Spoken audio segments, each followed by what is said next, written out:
My family abandoned me as a teen. Now they want me back after I made it alone. I still remember the exact moment I walked into that house and felt my entire life collapse without a sound.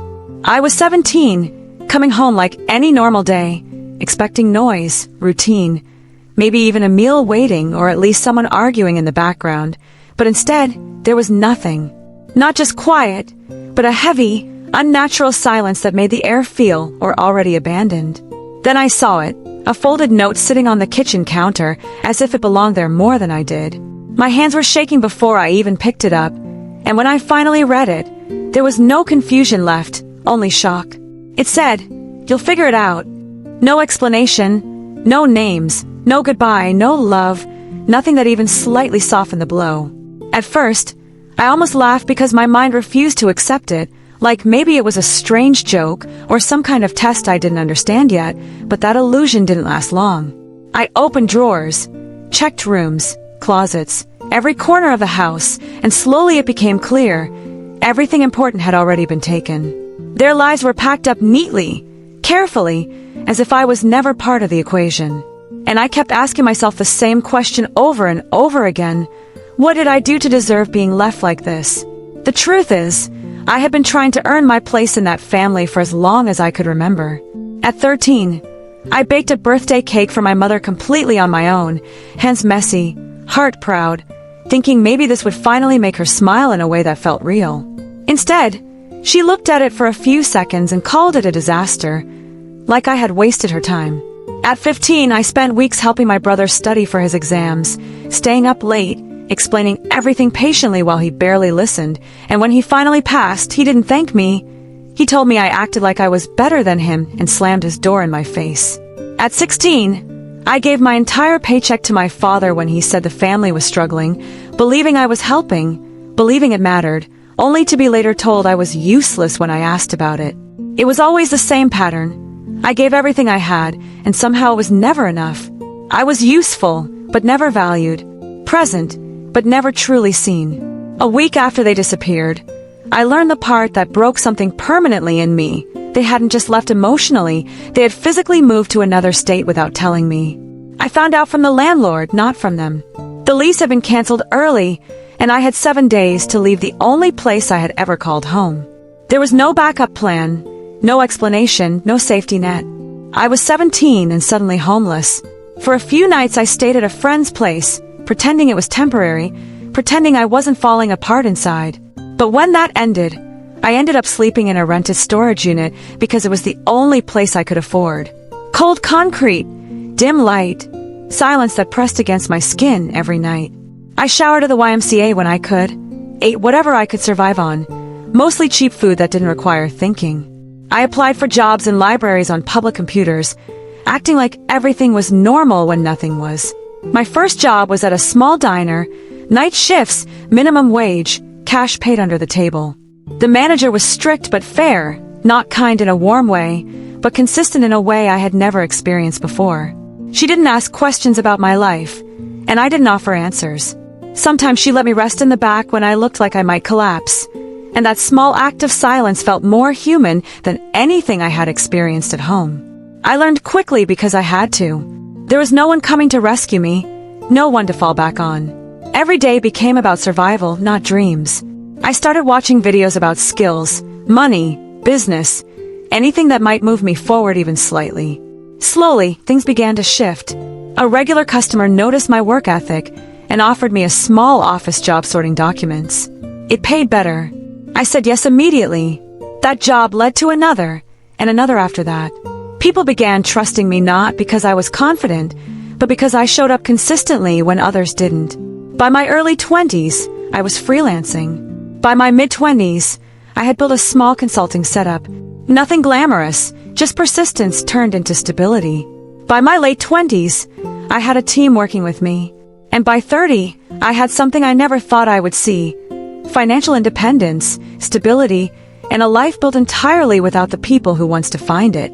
The first time I saw real success in my bank account, I didn't celebrate. I just sat there quietly because it didn't feel like achievement. It felt like survival finally stopping. And for the first time in years, I cried not because I was broken, but because I had somehow rebuilt myself from nothing. For over a decade, there was nothing from them. No calls, no messages, no acknowledgement that I even existed. Just silence that slowly turned into distance, and distance that eventually became acceptance. I stopped expecting anything long before anything ever came. Then one day, after my story was shared publicly in a podcast episode, everything shifted. Messages started arriving. First from my mother, then my brother. Short, carefully worded, emotionally controlled. We should talk. We miss you. Nothing that addressed the past directly, nothing that truly explained the years of absence. Just an opening door after it was already too late.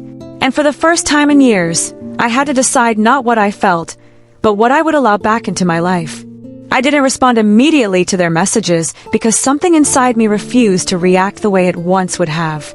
Years ago, I would have dropped everything just to hear an explanation, just to feel like I mattered enough for a conversation. But now I had a life built from scratch, and I could feel how fragile it still was underneath all the success. So I sat with those messages instead of opening the door right away. My brother wrote first, saying he was young when everything happened, that he didn't fully understand, that he had thought I was somewhere safe, and that he always wondered about me over the years. But the more I read, the more I noticed what wasn't being said. There was no real accountability, no clear explanation of why I was left behind, just softened words trying to make the past sound less sharp than it actually was. When I questioned him, the truth slowly started to surface in pieces: financial pressure, business failure, stress in the family, but none of it ever fully justified why I was erased from their lives without a single conversation. And even then, I realized something important. They didn't come back because they suddenly remembered me as family. They came back because I had become visible again. Successful, searchable, someone they could finally explain to the world. Then came my mother's message, and it hit differently. She sent old photos, childhood pictures, smiling moments frozen in time, as if those images could erase everything that came after them. At the end, she wrote that they made mistakes and wanted to fix things. But what does fix even mean when someone spent years building a life without you after being abandoned? I didn't feel anger at first. What I felt was distance. Like I was reading about someone else's life, someone I used to be but no longer belonged to. When I spoke to my therapist about it, she didn't tell me what to do. She just asked me one question that stayed with me longer than anything else. Do you want them back, or do you want closure? And for the first time, I couldn't answer immediately, because part of me still wanted answers, still wanted acknowledgement, still wanted to hear someone say, we were wrong. But another part of me knew that even if they said it, it wouldn't change what I had already survived. I eventually agreed to meet my brother first, not my parents. We met at a quiet cafe halfway between cities.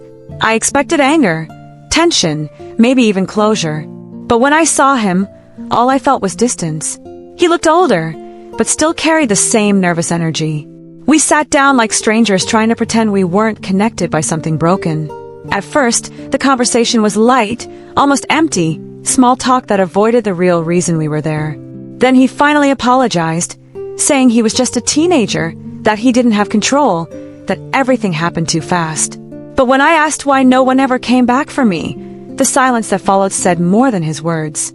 He admitted they had been struggling financially, that everything had fallen apart back then, but even that didn't fully explain why I was the one left behind while everyone else moved forward. The more he spoke, the more I realized he wasn't lying, but he also wasn't telling the whole truth in a way that made sense. When I spoke to my mother afterward, everything shifted again. She cried. She talked about stress, debt, survival, and how they believed I was strong enough to handle it on my own. That sentence stayed with me longer than anything else. Strong enough to be abandoned. Strong enough to disappear. Strong enough to not be chosen. And in that moment, something inside me finally clicked. Not in anger, not in heartbreak, but in clarity. They hadn't left because I was unworthy, and they hadn't come back because they suddenly became better people. They left because it was convenient at the time, and they returned because it was convenient again. After that realization, I met them one final time at a cafe. I didn't go for closure anymore. I went for boundaries. I told them clearly that I wasn't the same person they left behind, and I wouldn't rebuild relationships on guilt, pressure, or selective memory.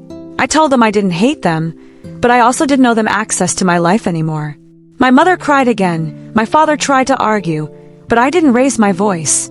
I didn't need to. For the first time in my life, I wasn't trying to be understood. I was deciding what I would allow. When I left that cafe, I didn't feel revenge or sadness. I felt distance. Clean, final, and necessary. In the weeks that followed, I didn't collapse emotionally the way I thought I might. Instead, I found myself stepping deeper into the life I had built. My brother stayed in touch cautiously, trying to rebuild something slowly, while my parents kept trying to push through guilt and pressure until legal boundaries eventually had to be involved. But I wasn't the same person anymore. I had already lived through the worst version of being alone, and I wasn't willing to return to it just to make other people comfortable with their past. And in the quiet moments afterward, I understood something I never thought I would. Healing doesn't always look like forgiveness. Sometimes it looks like distance. Sometimes it looks like choosing yourself without needing permission. And sometimes, the most powerful ending isn't reconciliation, it's walking away without turning back.